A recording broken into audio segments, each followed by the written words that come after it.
To kick things off, Raisa, on a very important set of topics that we're going to dive into today, if you could ballpark the percentage wise of how often you talk about this with clients, or how many clients would these five things we're going to get into really apply? Like, what's that overall percentage? And the reason why I'm asking is I want to give people listening a little bit of a reflection of how often we talk about this and how important these topics actually are. Yeah, I would probably say 90 to 95% of my day, I at least have a conversation with one of my clients or on social media about what we're going to talk about. Yeah, super important, and something that I don't think is talked about enough. You and I were joking before hitting record that so many people, like you listed the five things that women need to know for their health for me. And one of them, which we'll get into, I was like, yeah, I think everybody has an issue with that. I have an issue with that. We can talk about it. So very important topic. If you're listening, strap in, maybe take notes. This is going to be a good one. We're diving into the top five things that women need to know for their health with Coach Raisa here at DLDNation. So Raisa, let's go ahead and dive in. What's your number one? And that'll get us going. Yeah, for sure. I think number one, top of the tier is just menstrual health. Wow, menstrual health. I think it's something that even in school, it was really tabooed as a woman, as a girl, as a female, of just when your period was going to come, it was like the red friend or like the curse, or it's just like a pain in the ass. But we were never really taught what actually menstrual health is and why it's so beneficial for more than just the fact that we're going to bleed. And so I just found a huge passion in understanding the female body and why we actually want to understand our body and why it creates a connection with our own health when we understand menstrual health. I want to dive into that a little bit further because I agree with you. And this is something people will laugh when they hear me say this, but I say this to a lot of clients. You may have heard me say it as well. I think it's unfortunate and puts us at a deficit for men not to understand a woman's menstrual health. And I think a lot of that starts with sexual education that we get as kids. And so can you remind me where you grew up and what did sex ed look like? When did you guys start? And did they even enlighten you to anything that was real? Yeah, so I am born and raised in California, more towards the Bay Area. And it was introduced around middle school and it was super vague. It was like, here's the movie and here's the boys and here's the girls. We were separated into two different classrooms. Wow. It was not, yeah, it was very and we were in big schools. You can probably public schools in California, massive. And the conversations for us with girls were if you have those problems, come to your teacher. It was very it was, oh my gosh, you don't want this to happen to you. If you happen to start at school for your first time, we were given a little bag. So people wouldn't see that we had a pad. And so it was really from the beginning, I was kind of scared of I'm going to get this. And I grew up from my father, my parents divorced, and then my dad had full custody of me. So he was also really unsure of how to teach me about, my period. And he tried his best, but it was still, he didn't know. So a lot of the time when I first got my period at school, I was very ashamed of, oh my goodness, what do I do? Who do I go to? And kind of sneak into, and tell my teacher in the ear. And she was like, oh yeah, we'll get you help. So it was very sneaky when it's a natural thing that happens. And we were just not taught that. And you were also taught you could get pregnant anytime. And that's not true at all. You were just scared.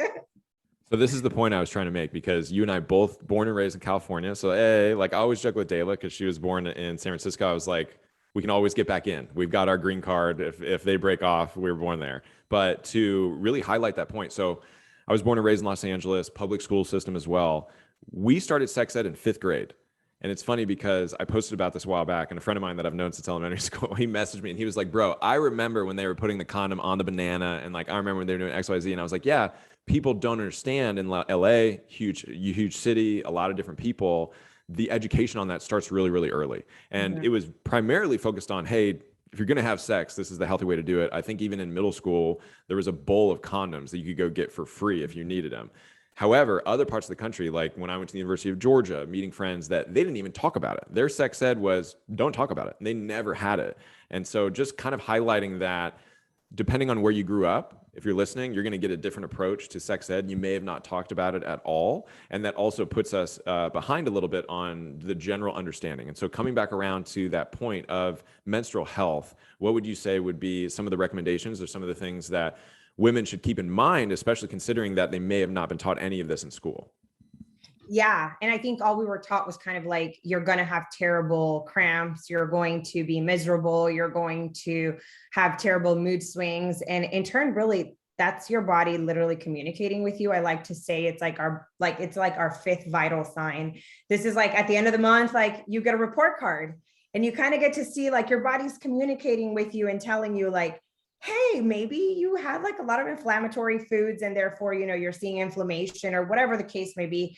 When you're a teenager, you have a lot of your hormones are, first of all, just trying to do its thing. So like, that's just like a normal thing to happen. So I think the biggest thing is just that you can find ways through nutrition, lifestyle, diet, exercise, all that stuff to work with your cycle.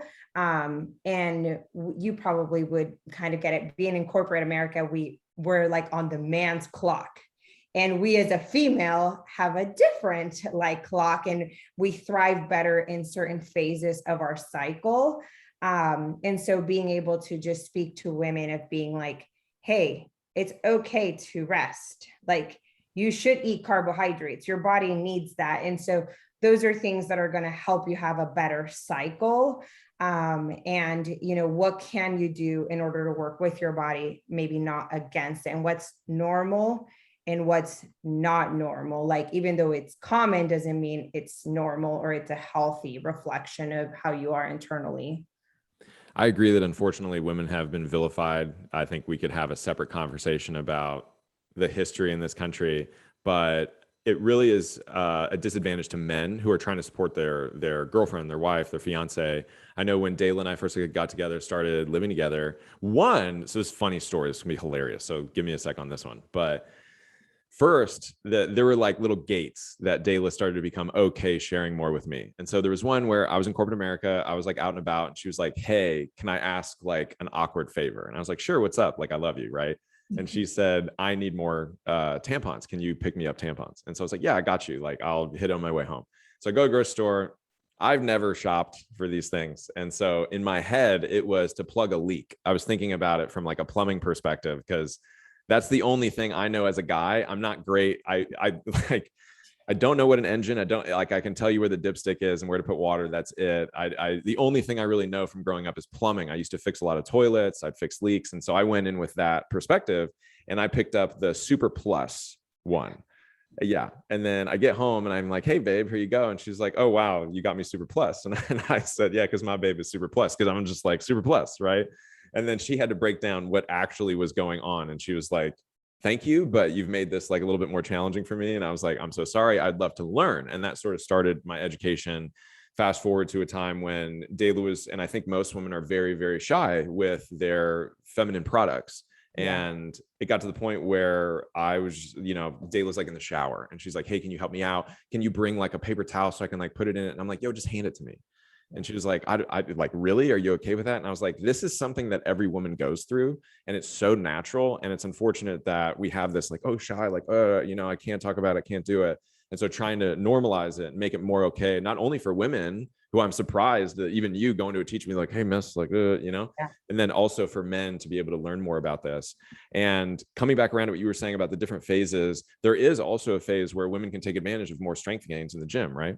Yeah, 100%. Like so just to kind of give people like a quick synopsis. So it's like you menstruate and then that starts your follicular phase. So I always tell people, if you're counting your cycle, first day you start bleeding, that's the first day of your cycle. So you head into follicular phase, fun phase. This is where like estrogen, everything starts to go up, and then you hit into ovulation. So that's when you want to really get after it. Like that is when we uptake glucose really well. So like your body is going to be thriving on, just eating those carbs and hitting PRs. And then you start to, probably everybody, the luteal phase. And that's just because that's when testosterone and your estrogen are going down and your progesterone and everything, because you didn't get pregnant. That's really what happens. And so, and you start to be more sluggish or, just more fatigued. And I think, like you said, how can you support your partner knowing that they are going to have those phases? And some women, depending, how stressful their life is, their work, whatever, those phases may just be a little bit harder for them and they may need more rest or, and that's totally normal. And then we go back again, we go into menstruation and then we just keep doing it all over again. The virtuous cycle that it is. Yeah. Anything else before moving on that we should pay attention to with menstruation, healthy menstrual cycle? No, I think that's pretty much it. I think I would just first encourage people to just like learn body literacy. So I encourage you to maybe start paying attention to your cycle. And do you have a menstrual cycle? Which if you're on birth control, this is a different topic. This is a different conversation. But if you're not, if you notice those fluctuations, give yourself some grace, support yourself. Don't just be angry with your body. And be excited when you get a period, right? Because that's something else I've heard from women early on who may not have the knowledge that you're dropping on the show is they're like, oh my God, this is so great. I don't have a period. I don't have to have that awkward conversation with my friend or my partner. I don't need to go out and get more feminine products. That's not the right perspective to have, right? No, it's not, because then kind of a little bit what we talked about, like the hormones, they do really awesome things for us. So if you're not having them, you're not having those hormone fluctuations. So you're not getting those like awesome benefits, like, that we get. So I think it's just really important. Or if you are on birth control, how can you support your body? Kind of learning on that. I think it's really important since I support women's choices and I think it's wonderful, but just please, like, what can you do to support yourself then during that time? Or if you're just skipping, your sugar pills to have no cycle, I may be encouraged to not do that, but that's a different topic. Also encouraging the fellows listening to support your partner with this type of thing, whether they're on birth control or not. And if they are on birth control, please thank them, because every study ever that has been done on men with birth control, the guys tap out. They tap out like 2 weeks in, and women have been dealing with this for a long time. And maybe we'll do a future episode on how birth control affects women's hormones. But as we move on from number one, what is the second thing on our list of top 5 things that women need to know for their health? Honestly, you got to eat enough. I think nourishing our bodies, that's probably the number one thing, and something you and I talked about, just how, man, like for some reason, this like 1,200 calorie diet like came about like in the 90s. And that's enough for like a woman, like a full grown woman to have. And carbs are demonized. And so just really like spreading the education on why we want to nourish our body, why you want to eat enough food, and how food really does a lot for us. And so that's probably one of the biggest things I talk to clients every single day, of spreading the education, why you want to like fuel your body. And actually have more than the ice cube and Tic Tac diet, which I was joking with you before hitting record. I think it's pervasive with men and women, because even as a D1 athlete, I didn't have any nutrition guidance or education. They simply told us, hey, eat, you're burning a lot of calories. So I would go to the dining hall after and get like 2 cheesesteaks and some ice cream. And I'm like, hey, I'm eating, right? And then when I got out of college, I go to grad school and I switched from swimming to another passion of mine athletically, which is playing basketball. And I was playing in a grad school league, and I would literally play like 2 games back to back, a couple hours, right? And then I'd go from there to Starbucks and I'd have a scone and coffee. That was it. Because I thought I shouldn't be eating because I want to maintain this really lean physique that I have. And so I had no idea either. And I think it's really important for men and women alike to know that we're actually going to fuel our bodies when we're eating appropriately. I'm curious, Raisa, because so for instance, just to kind of set this up, I had a client who was in nursing school, and she had a professor who literally preached the 1,000 calorie to 1,200 calorie diet, and this is how you lose weight. She thankfully was in DLDNation, so she knew what was up, had a conversation with this professor after class and was like, this isn't right. And the professor said, well, hey, if you deviate from this on a quiz or a test, I'm going to mark it as incorrect. Have you had other stories? Have you heard other stories like that, or maybe had a similar instance or experience yourself? Yeah, actually, even in school. So I went to school for nutrition and dietetics. And something I pretty much disagree with is even the current guidelines that we have in the academy, which especially when you're putting people in caloric deficits, you're putting grown women in 1,200 calorie diets. And we think it's appropriate because we don't want to overestimate their activity level, right? Like, God forbid you overestimate their activity level. So I just kind of asking those questions in a higher level classes. And a lot of my professors were very like, you're wrong. Like, you don't need to eat more than that. Like, that's no. And like, it was like protein specifically. How dare you give more than 1 gram per kg, not even per pound, per kg. They were like, that's a really terrible. And I was like, do we have any data to back this up? We're trying to be critically thinking. And I think in that kind of like environment was very looked down upon. Like, the teacher felt very called out, which I was like, I want to learn more, but I also need a pass. So like, you need to tell me what I need to put, but it was such a disservice for when you do have people that are in the, these are dietitians that are going to be dietitians. And we are the ones that are giving people, the recs. And in the hospital, you should see the calculations we did. You were not to pass. Like, I think it was like even for burn patients, like 1.2 per kg of like protein. That was it. Like, and those are people that needed more protein. Other than that was like a 0.8 per kg. So it was like protein intake was like 50, 60 grams, but then let's go ahead and give them 400 grams of carbs, which there's nothing wrong with it, but you're not really balancing, so it's crazy. I had to pick my jaw up off the floor there, like while Raisa was doing that. I cannot believe that. Also, I think it's pertinent for those listening to really take more control of your health. And remember that doctors are practicing, they are general practitioners, and they are practicing on us. And so make sure you're doing your own research, maybe follow somebody like Raisa, follow the DLDNation account. And then you can always pair that with talking to your doctor, but making the best decision for yourself and for your health. I'm curious, Raisa, and I'm going somewhere with this. Have you seen the Taylor Swift documentary? I think it was on like Netflix or Amazon. Absolutely. So yes, right. Shout out to T Swift. Dayla and I watched it way back when, and something that stuck out to me was Taylor Swift talking about eating more. And she said that she took a lot of heat for how her body changed, unfortunately, because that's the paradigm in which we live. Certain people think that women should just be these stick figures.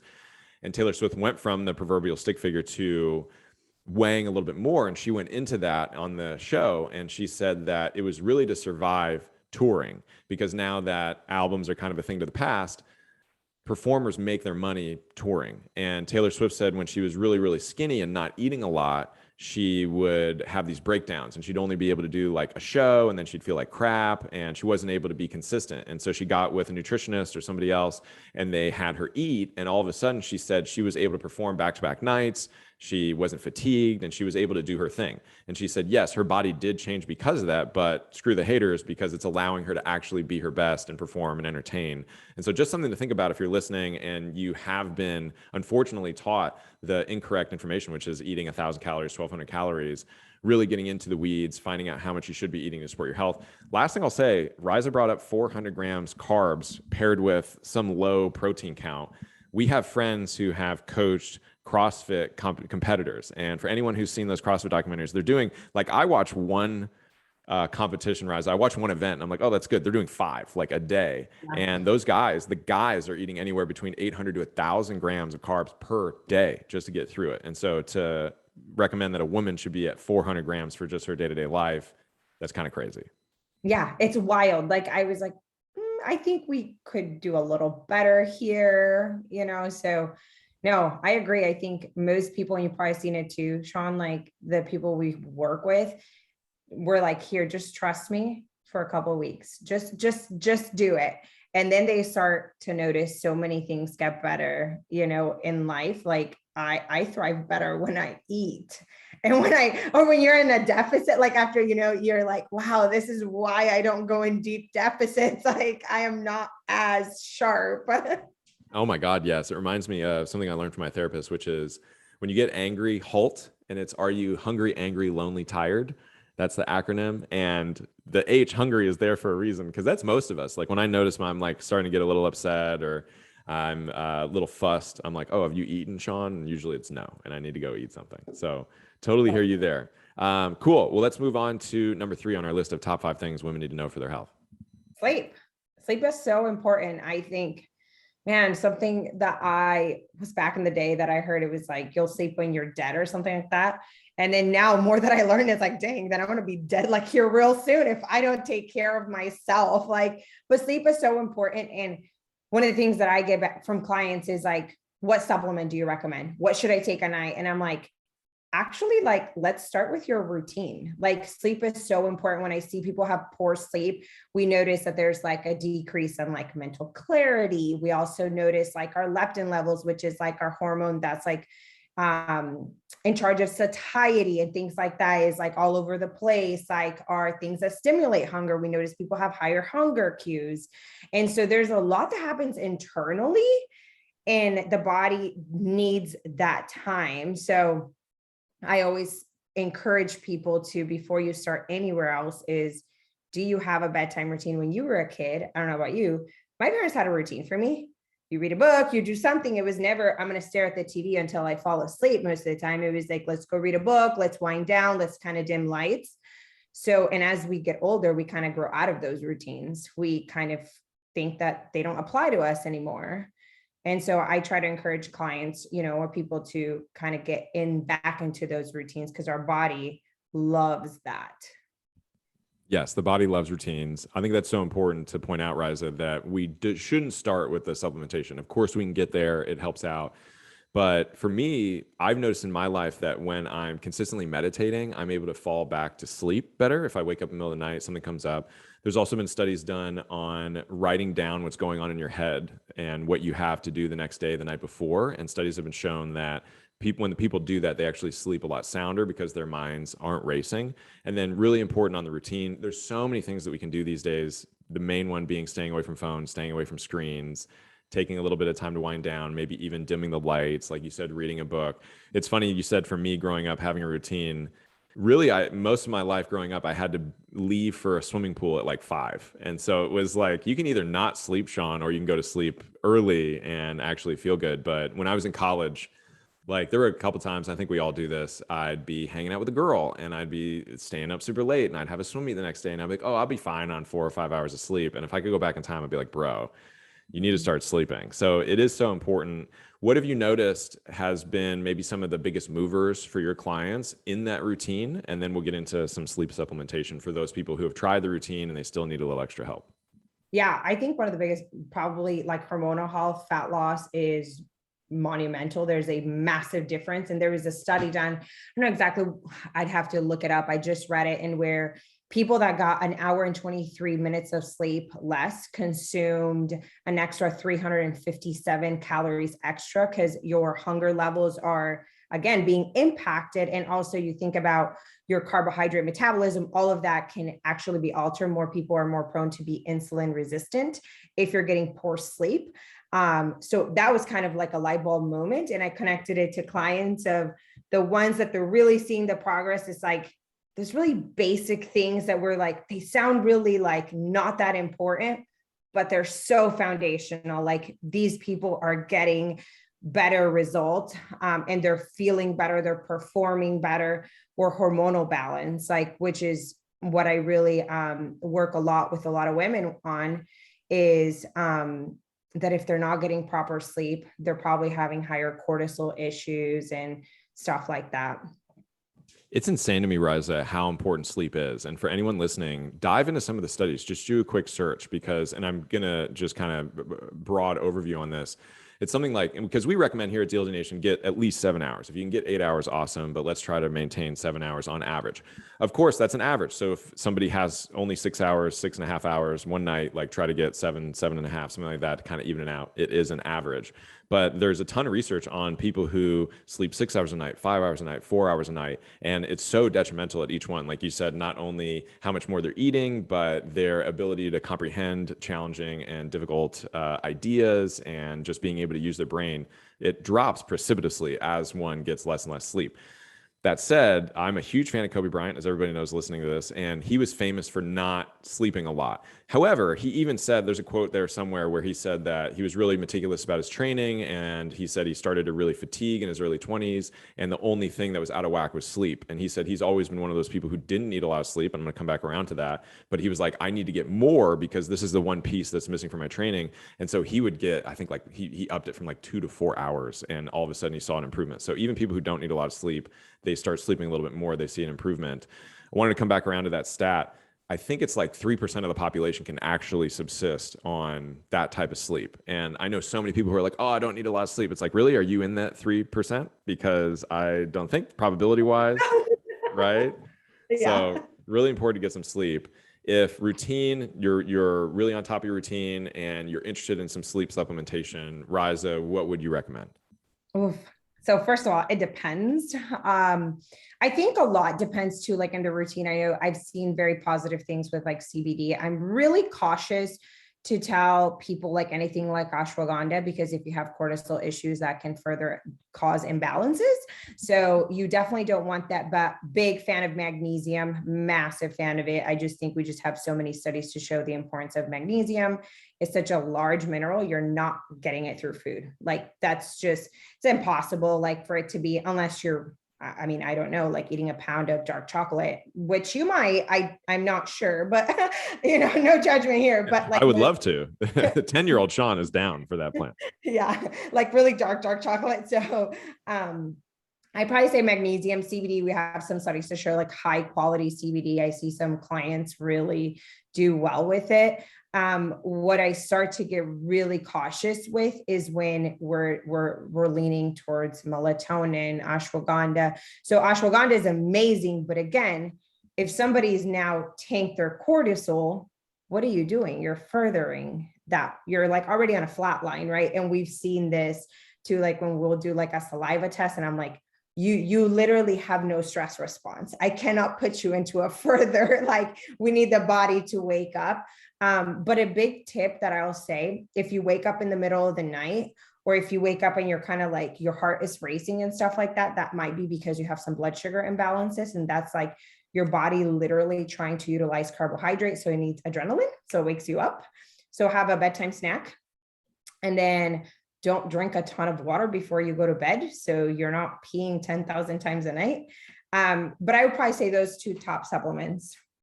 That's awesome. I also did not note about ashwagandha, and that's a light bulb for me because with my hormonal health, my fertility, which of course we're paying massive attention to with IVF, that was a supplement that was recommended to me to take nightly by my urologist to help me boost my testosterone, my sperm count. And it's funny because there was never a question of like, let's check your cortisol first. So I'm going to file that one away. What would you say about valerian root? I've heard that that's another one that could be beneficial. Yeah, it can be really beneficial. I think too, you can do it like, I think they do teas, which I'm a big fan of, like people that do teas, like love that. I think it's really great. You can get into like the herb medicine. There's a lot of great things there. Be full transparent, I haven't done a lot of research on what is the best or the dosing, but I do know that it can be really beneficial. Awesome. Also, I want to really come back around, pinpoint or point out rather, staying hydrated, but not drinking a lot closer to bedtime. This was very much highlighted for me and put in my face. I went on a backpacking trip back in early 2021. It was amazing, off the grid, the whole deal. However, I had a tent mate, and I learned very, very quickly that if I did not stop drinking water, I was like having to crawl over this human to go to the bathroom. And I'm like, man, bro, I'm sorry. Because it was already, it was in the winter, and it was already like the first night it was -2. And then I think the warmest it got was like 35 one night, or 40. Yeah. And so it was one of those where you like it's hard enough to sleep already. You're wearing all your clothes. And so I'm like, man, I'm crawling over this guy. And so then I started to just sip. The question, before going to bed, the question that I would get is like, well, how do you hit your hydration counts? And so for that, I would say drink a lot of water when you first wake up, because you're going 7-8 hours sometimes without drinking any water. And if you can smash a lot of water early, or as they say when I was backpacking, camel up, then later on in the day, you can start to wean off and not drink so much and be able to sleep. Anything else you want to add on the sleep front before we move on to tip 4? No, I think that's pretty great. This is so comprehensive, Raisa. We're going to do a part 2 too for anybody listening. Raisa and I have so many ideas for podcasts. Maybe we'll start an offshoot. It'll be like a spinoff Raisa and Sean's educational hour. But getting back to our list, what is number 4 on the list of top 5 things women need to know for their health, women's health? You should be pooping every single day, please. Like this is another thing, right? We don't talk about women don't poop, women don't fart. No, we do. And I need you to go to the bathroom every single day. So gut health, very much a reflection of your health. Like if you are not going to the bathroom, we need to understand why. Like that is 100%. How do you think you get rid of toxins? Literally pooping. Like that's important. Yeah, we are tubes at the end of the day, which is kind of a mind-blowing stat. What would you recommend, Raisa, for people who maybe aren't, they're listening and they're like, wow, I'm not pooping every day. Maybe it's every other day, every third day. What would you recommend for some easy wins? Yeah. Well, first of all, I would start with how's your hydration? How's your fiber intake? So most people will be like, will have fiber starts to go up. So kind of general rec is typically like 25 grams for a woman and like 30, I think it's like 38 or 33 for a man, something like that. I usually do 14 grams per 1,300 calories. So depending on the person, they'll tolerate different things, but just general things there. If you're going to be eating more raspberries, you need to drink more water because it's bulking up in the intestines. So some people will be, so my first question is, are you overly constipated or are you just like running, when you go, it's not healthy. So those are like my top 2 things. When we talk about fiber, I don't mean go buy Metamucil, please. This is not a nursing home. Like we do not need to have Metamucil right now. Like there's so many other ways. So those are my 2. Movement, huge thing. Taking a 5-minute walk after you eat a meal, that can really help with digestion overall. And correct me if I'm wrong, but we can learn a lot from our poop too, right? And I know it can be uncomfortable, but pooping and turning around and like seeing the color and the shape, like you said, if it's runny, if it's hard. So are there a few things that we can learn from our poop? Oh, we can learn so much. You can even learn like color, smell. That's a huge thing. Is it floating? If it looks kind of slimy, that can tell us you're probably not breaking down and absorbing fat appropriately. So that can kind of clue you in. And that's funny thing how I found out I had H. pylori, not by looking at my poop, but like my poop was weird. And I was like, I need to investigate. This is not normal, And so you start to dig deeper, your body, if these are natural movements. And then you can start to kind of go back from the foundational diet, and then water. And then I did further testing to find out I, in fact, had H. pylori. Something that's coming up for me, Raisa, throughout this conversation is paying a little bit more attention to our bodies and paying a little bit more attention to what we do every day. This is something that I often say to clients when I'm on my soapbox. Anybody who works in corporate America, for instance, me back in the day, there are quarterly goals. There's probably monthly goals. People are keeping track of these metrics and ... companies are hugely successful. In a fitness journey, we're focusing on our macros, our lifts. Are we getting enough water, sleep? You probably have a coach and ... People are massively successful. But then we turn to our personal lives and it's all willy-nilly. We're just throwing shit against the wall. There is no structure. However, you apply a little bit of structure, a little bit of awareness, become a little bit more conscious of our waking life, then all of a sudden we can get more information from our bodies. It's not like we're having to go search for this information. It's just as easy as turning around and like looking at your poop for a sec and then doing a quick Google, finding out more about it, hiring a coach like Raisa who can help you out. Do you mind if I share a TMI story because I have a question for you? Go for it. Okay, so for those listening, this is going to be hilarious. If poop kind of bugs you, maybe mute it for a sec. But Dayla can poop in like 2 minutes, like maybe under. Like sometimes I don't know if she's gone number 1 or number 2.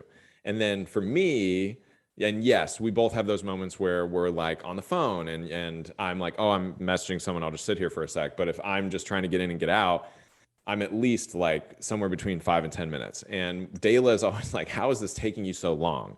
And my response is, because she's like, I sit down, it's out, I'm wiping, I'm done.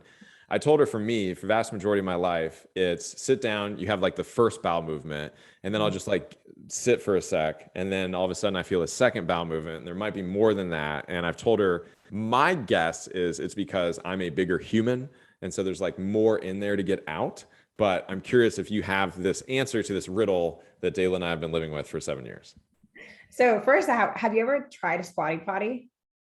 I have, yes. Yeah, we have squatty potties in our bathrooms. Okay, I was gonna say that first, that's a huge thing. Yeah, first of all, you're a bigger human, so that in itself could be a big thing. You also can break down food differently, right? Your microbiome is different than Dayla's. I personally like have a harder time. Like I cannot like sit and poop right away. Like that's just not how my bowels move. And I'm, probably would say about as tall as Dayla is, maybe a little bit taller. So I think too, it just has to do with our own anatomy and just how relaxed you are. Maybe she gets in and she's just like, whoosh, like, and bowels are, and then think of it too, when you're going, maybe there's a pressure, we gotta go somewhere and I gotta go to the bathroom and now I'm stressed out and like your intestines are holding on. So those are things that come up for me. I don't know scientifically, like, which now I'm like, I'm gonna go research that because I'm very interested. But that's kind of what would come up is like, do you find that to be all the time? Or is there when there's more pressure, is it slower, Okay, so main takeaway for Sean: stop pooping under pressure. Tell Dayla I need a little minute. Also, yeah, shout out to the squatty potty. I don't use it all the time, but when I was on that camping trip, I was like hyper aware of how that can help things flow a little bit better. Also, it was a way for me to connect with Dayla early in our relationship because she was staying. She was like transitioning from one apartment to the other, and she had like a week or two where she stayed with her sister. And I went to go visit her on one of our first dates, and I noticed the squatty potty, and I was like, "Oh, I'm going to ask about it." And that her sister was like, "Wow, it's so cool. This guy knows about squatty potty." So like, shout out, squatty potty helped me marry my wife. It's great. I love Um, that. but hey, moving away from the poop conversation, which is really important. Everybody pay attention to your gut health. Like it is funny, but we need to poop. What is our fifth tip that women need to know for their health? So sex drive, like there is such a taboo like around sex drive. So just like anything in your menstrual cycle, your sex drive will fluctuate, but that's also a reflection of some of like your internal health. And it could be like, some women are like shy or ashamed to have a sex drive. Or, I went to the doctor, like this is a story, and I told my doctor, like, hey, I'm not having sex drive. I had just come off birth control. And he was like, this isn't the movies. He's like, women are not supposed to have sex drive. Like, and I was like, very like, and he was like, that's just not what it is. He's like, you pretty much, it's just like, pretty much told me I'm just here to make babies. And I was like, I don't think that that's accurate, but so just having the conversation of sex drive, it's totally normal for you to have a fluctuating sex drive and desire. And if you're not, there's nothing wrong with you. But just maybe inquiring a little bit. Some women have a higher sex drive and some women have less. Medication, things like that can play a role in our sex drive. So maybe just creating education, your nutrition, your all of that. Again, everything kind of ties together. We're one system. Does that change with age too? And the reason why I'm asking is I know for a lot of men, it's teenage years, really sex drive is through the roof. And then as they age, at least for the people I've talked to, it starts to wane. I can attest as I've gotten older, it started to wane as well. Is that the same for women, or is this, because I've heard, and I don't know if it's correct, that it starts to switch, like it starts to wane and then it starts to come back and then it kind of wanes. Yeah, it can do kind of like a little curve, I would say. So a lot depends on the women, what they're doing between age like 30 to 50. Most of them, they're probably at the highest amount of stress in their life. Maybe they're a mother, maybe, whatever. So stress is going to suppress some of those desires. And then you kind of see as we get older, you do see actually, I don't know if for the older communities, did you know how they're like, the number one thing they have is chlamydia? It's like the population with like the highest chlamydia. I was like mind blown because they do. It's like, think about it. Their stress is gone, like everything like that. So that kind of comes back up, even though hormonally things start to dwindle when we get older. Yes. I have heard that. And it's also buoyed by Viagra and Cialis, helping out the men who are in older communities. There's a community in North Austin-ish called Sun City, and the nickname is Sin City because apparently they have a gang of STDs. And I've only heard rumors. There's like there are swingers, and they have like if you have something in your lawn, it's like you're down to swing. So I think they have golf carts and stuff. So it's like an older person sex Disneyland, so to speak. Um, excuse me. So just fun to think about. So as you get older, get ready to have more sex and more of a sex drive. But is there any sort of test or tool that people can gauge and assess their sex drive, or is it simply talking to their doctor? What does that look like? Yeah, so it depends, right? So mostly everything I starts with foundational pieces. So let's say you got your foundations good to go. I would definitely get I would start with just regular labs. It's always good to look at CBC, CMP, because I just think it gives us a really good idea of internally where you're at. But then look at FSH, LH, and then looking at like your estrogen and progesterone, because that can indicate, and then obviously testosterone, because that is going to help be vital for sex drive. That's why women around ovulation, we are more, you kind of see like the dancing emoji, why like our estrogen and our testosterone are peaking, which helps that, because even like there was like a study, it was like your scent kind of changes, so you attract your partner more. I was like, man, that's wild. Yeah, I was going to add with another wild study. I'm pretty sure they did this in strip clubs, and dancers who were ovulating made more than the dancers who weren't because of the pheromones and men just being attracted to them. Dayla will even say it too. Like if she's ovulating and I'm like, hey, what's going on? She's like, it's only because I'm ovulating. Like it's just wild to, and because of IVF, hers has been sort of manually adjusted. And so those periods come and then she's like, I think you're into me because I'm in this weird ovulation stage. So fun stuff. Also, because I've had clients ask, like when you said, hey, do labs, they'll be like, well, what do I ask my doctor for? Or what kind of lab should I request? Because sometimes they'll ask their doctor, right, hey, can I do some labs? They do them, and then it doesn't have the information that they're looking for. And so what would you advise a client if they want to get their labs done purely for their sex drive, their libido? Yeah, I would say start with just sex hormones. That probably be the biggest indicative. So have them get like not only just regular testosterone, but free and total testosterone, because you want to see what's going to be. And then estrogen and progesterone. Now, obviously, I could give you a lot more, but the odds that your physician is going to approve is probably not. And then having the conversation too with navigating it with the doctor is expressing why, not just like, oh, I want to know if I have a sex drive, just being like, I want to know like where my health is at. And that's a really good metric for a woman. You want to get your labs drawn between day 19 and 21 of your cycle, because that's when progesterone and estrogen, we're looking at those numbers. So when you have somebody look at it with you, know that there's a equation that you do, because you look at they're in relation with each other. It's like the yin and the yang. So you kind of want to look at that.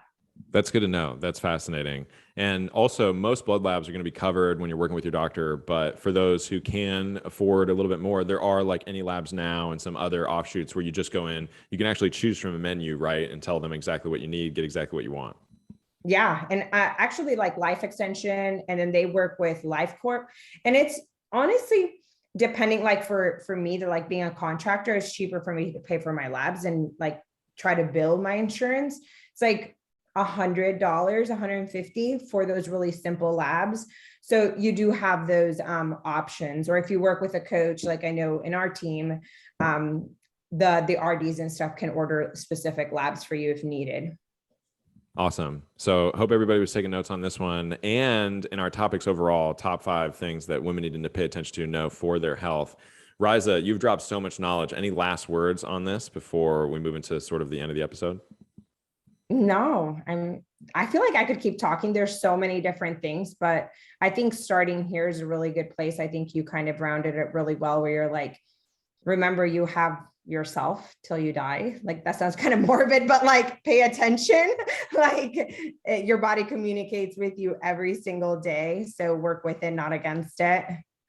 Yeah, and continue to be conscious of how your body feels. I've also noticed in my history as an athlete and really having to pay attention to my body for so long, I can kind of tell when things are out of whack. And it's really important to listen to that. Also, like Raisa said, we could go on forever. And we actually brainstormed like 3 different topics for this podcast and decided to go with this one. And I was like, well, I'm always looking for people to hop on an episode with. And Raisa was like, let's do it. So this will just be part 1 with Coach Raisa. Past that, How can people connect with you? How can people learn more from you, Raisa? Yeah, my Instagram. So I'm at Raisa, and it's Raisa and the letter Z. And then I try and post a lot of reels or information. Pretty much my passion is women's health. You pretty much go there and you know that. That's kind of what I studied. So shoot me a DM. That's pretty much where I'm housed. All of those in the show notes. You can also find Raisa through the DLDNation website, at DLDNation on Instagram. Also, please, everyone who's listened to this episode made it this long, please encourage Raisa to just go with one name. She's going to be like Rihanna, like Madonna, like Drake. It's just one name, and that's how everyone's going to know Raisa. I'm going to really campaign for that. So just FYI. I love it. Well, hey, thank you again for being on the show. I really appreciate it. Yeah, thank you.